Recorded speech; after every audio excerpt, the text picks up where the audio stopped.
जब मैंने सुना तो वास्तव में मुझे भी एक पल के लिए बहुत ही बुरा लगा कि कुछ ऐसे भी भक्त हैं जो कहते भक्ति करके भी और ज्ञानवान होके भी, ब्रह्म ज्ञान प्राप्त करने के बाद भी और सदगुरु की छत्र छाया में होके भी कहते एक मत नहीं है।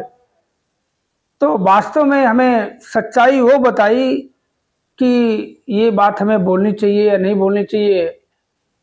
मैं आपको बता देता हूँ कि उनसे बात हुई तो हमें यही बताया कि महाराज जी तो ना जाने कब के समाधि से वापस आ गए होते, क्योंकि महाराज जी कोई महाराज जी नहीं, ये ब्रह्म है, ये ब्रह्म स्वरूपा है, ब्रह्म का स्वरूप है।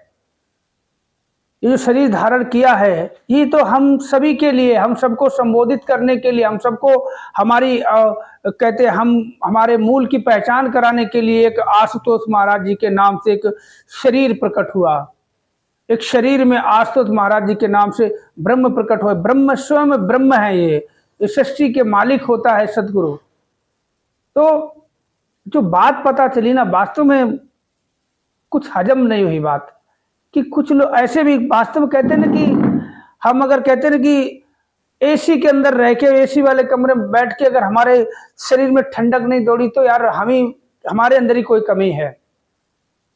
धूप में खड़े हो जाए, तपती हुई धूप में खड़े हो जाए और हमें गर्मी ना सताए, हमारे पसीने ना आए, तो हमारे शरीर में कोई, हमारे अंदर ही कोई कमी है।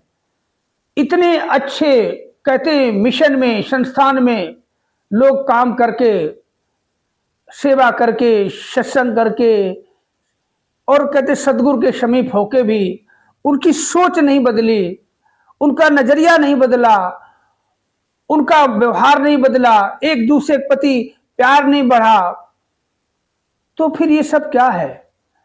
तो ये तो दिखावे की भक्ति हो गई कि सदगुरु तो हमें कहते ना कि मानव को हो मानव प्यारा, एक दूसरे का बने सहारा।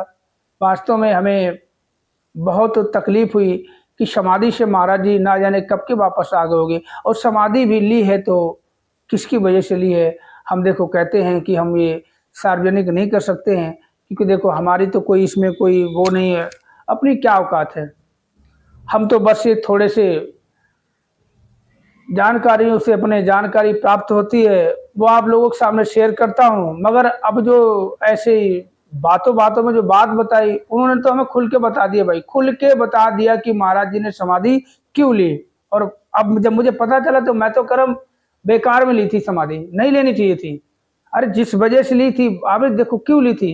अब देखो, अब उन्होंने मुझे बताया, उनको कितनी सच्चाई पता थी वो मुझे बताया कि महाराज जी वापस क्यों नहीं आ रहे हैं, किसकी वजह से नहीं आ रहे बताओ।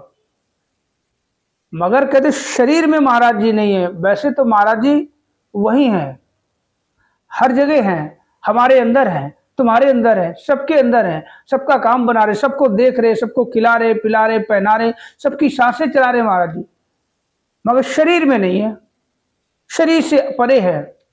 तो शरीर में आएंगे तो फिर वैसे ही वैसे माहौल। तो कहते सबसे पहले कहते हमें अपने आप को सुधारना चाहिए। कहते हम किसी पे एक उंगली उठाते हैं, सबसे पहले बाकी की उंगलियां जो हैं एक के अलावा सारी पहले वापस हमारी तरफ आती हैं। तो सबसे पहले हमें सुधार करना चाहिए। महाराज जी समाधि से तो क्यों आ जाएंगे वापस, जब मर्जी आ जाएंगे, कभी भी आ सकते हैं।